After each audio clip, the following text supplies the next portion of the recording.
Assalamualaikum semua, Tachahau. Hai, saya Cikgu Farida. Selamat datang ke channel saya. Okay, alright. So, saya adalah guru bimbingan dan kaunseling. So, hari ini cikgu nak sharekan berkaitan dengan pelajar-pelajar tingkatan 5. Apa yang boleh mereka buat selepas habis tingkatan 5. Lebih berfokus kepada hala tuju pelajar selepas SPM. Tapi untuk video kali ini, cikgu nak jelaskan sikit lebih detail berkaitan dengan matrikulasi. So, stay tune kerana di akhir video ini nanti cikgu akan jelaskan apa keistimewaan bila kita belajar di matrikulasi. Okey, jom enjoy this video.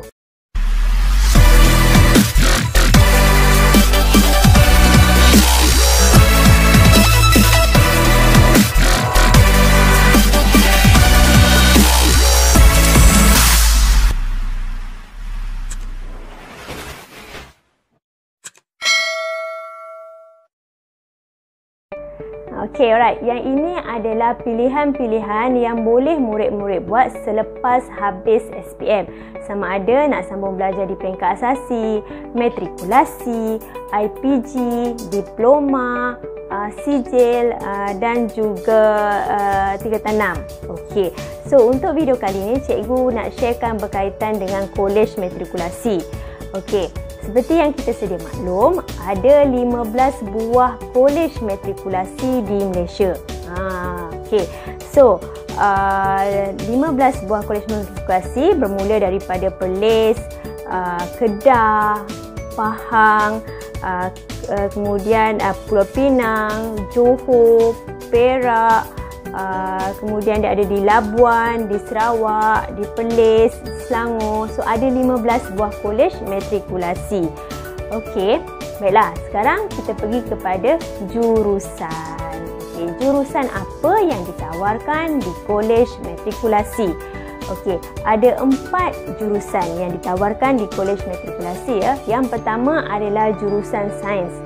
Kedua, kejuruteraan. Ketiga, perakaunan, dan yang keempat adalah perakaunan profesional.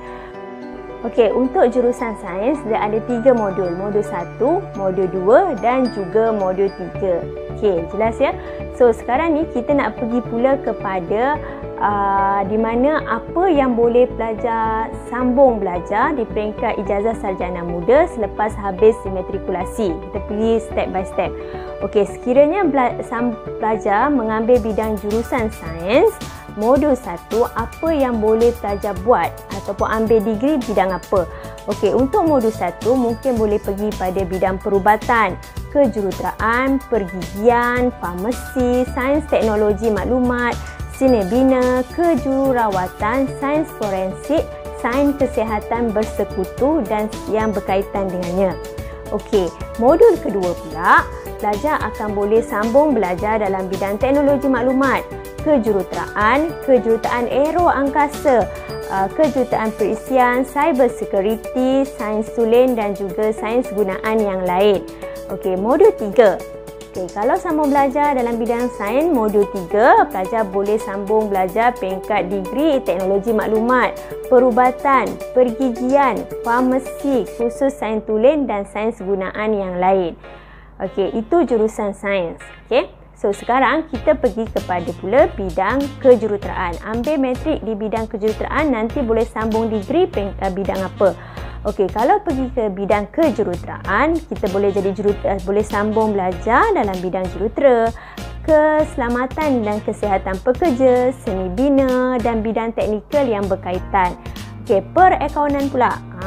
Kalau pergi sambung belajar bidang perakaunan, boleh sambung degree di bidang pengurusan sumber manusia, perakaunan, pengurusan pentadbiran awam, perniagaan ekonomi, teknologi maklumat dan lain-lain yang berkaitan dengan bidang perakaunan. Okey, pergi kepada perakaunan profesional.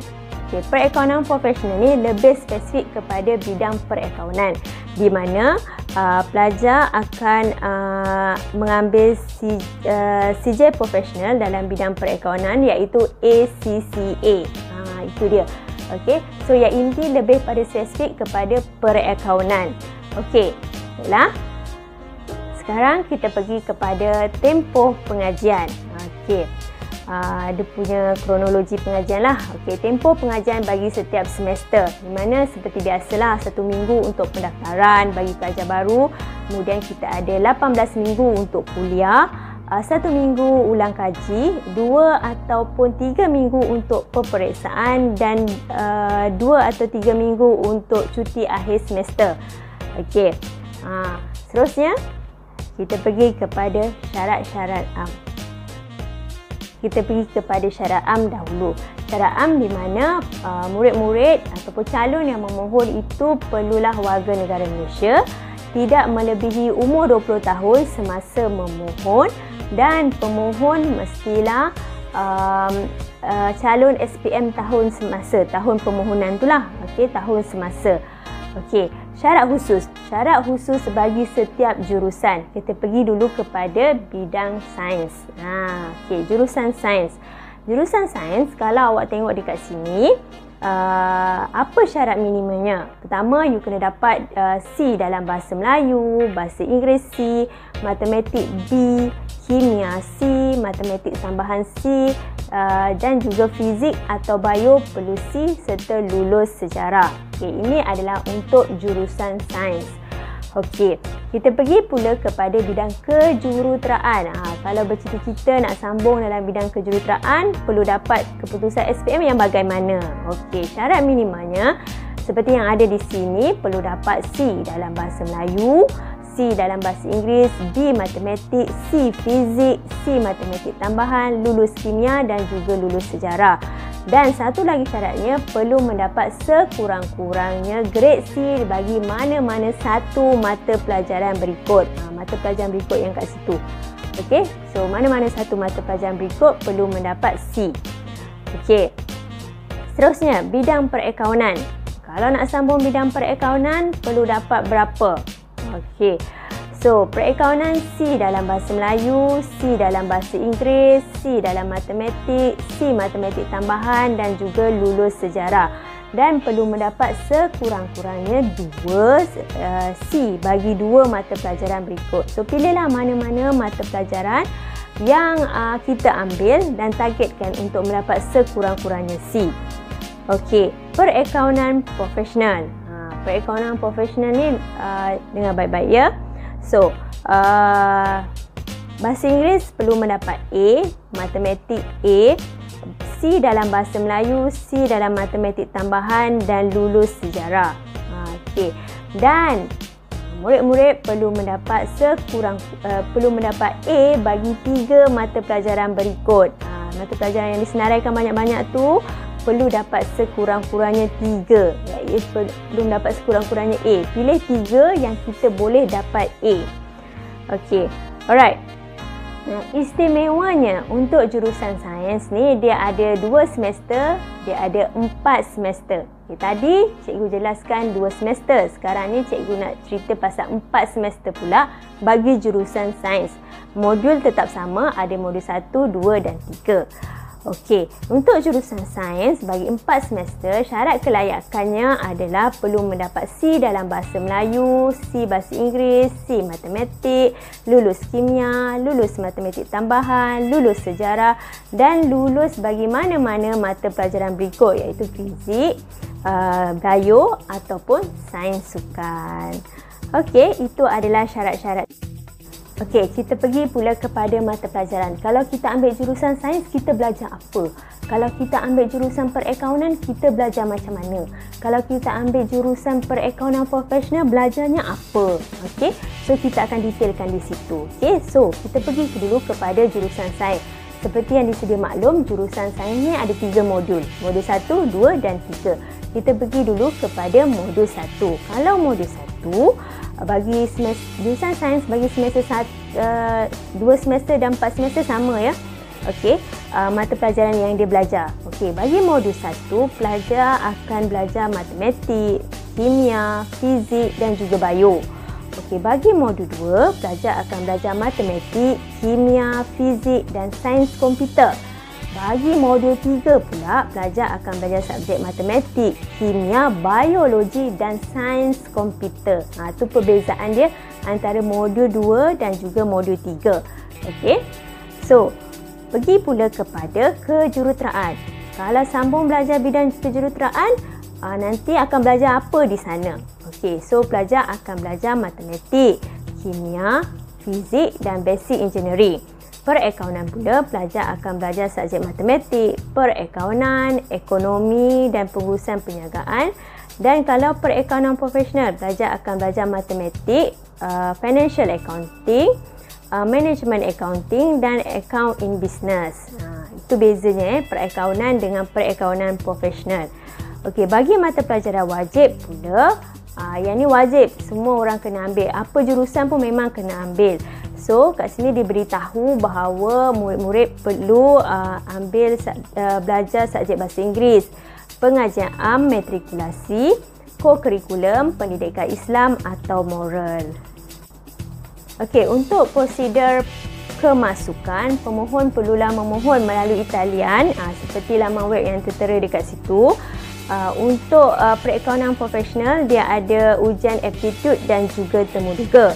Okey, dari segi penempatan, untuk jurusan sains 2 semester, jurusan sains 2 semester ada di semua kolej kecuali kolej kejuruteraan. Untuk jurusan sains 4 semester pun ada di semua kolej kecuali KMP, KMSW dan kolej kejuruteraan. Untuk jurusan kejuruteraan ada 3 kolej sahaja, dan untuk perakaunan profesional dia ada di KMS. Okey, nanti tengok rujuk balik di awal video di mana situ saya ada terangkan KMP tu apa, stand for what, KMSW tu stand for untuk apa. Okey. Alright. Yang ni yang ditunggu-tunggu, di mana keistimewaan yang murid-murid akan perolehi sekiranya sambung belajar di matrikulasi. Pertama, dia merupakan laluan pantas untuk ke universiti. Yang kedua, yuran pengajian ditanggung sepenuhnya oleh kerajaan. Yang ketiga, mendapat pengiktirafan universiti antarabangsa. Nanti kita akan tengok universiti mana yang iktiraf matrikulasi. Yang ketiga, kemudahan pengajian percuma. Keempat, bantuan sara hidup sekurang-kurangnya 250 bagi mereka yang layak. Dan yang terakhir sekali adalah laluan kerjaya ke perkhidmatan awam. Okey. Seterusnya, last kita pergi tengok pengiktirafan universiti antarabangsa. Kat sini ada UK iktiraf, Australia dan juga New Zealand. So, kalau habis saja matrik nak sambung belajar di universiti antarabangsa pun boleh. Pilihlah negeri-negeri yang ada kat sini, iaitu UK, Australia dan juga New Zealand, dan pilih juga kolej-kolej yang ada. Inilah keistimewaan kalau belajar di kolej matrikulasi. Peluang untuk sambung belajar ke luar negara masih lagi terbuka. Okey, baiklah. Sekian saja video daripada cikgu. Semoga video ini memberi manfaat dan dapat membantu murid-murid tingkatan 5 untuk membuat pilihan di manakah dan apakah yang mereka boleh buat selepas habis SPM. Kat mana nak sambung belajar, apa yang mereka boleh buat dan apa mata pelajaran yang perlu diberi fokus, yang perlu ditarget supaya dia dapat memenuhi syarat minima untuk bagi satu jurusan. So, sekian saja daripada cikgu. Terima kasih kerana sudi menonton. Okey, bye-bye.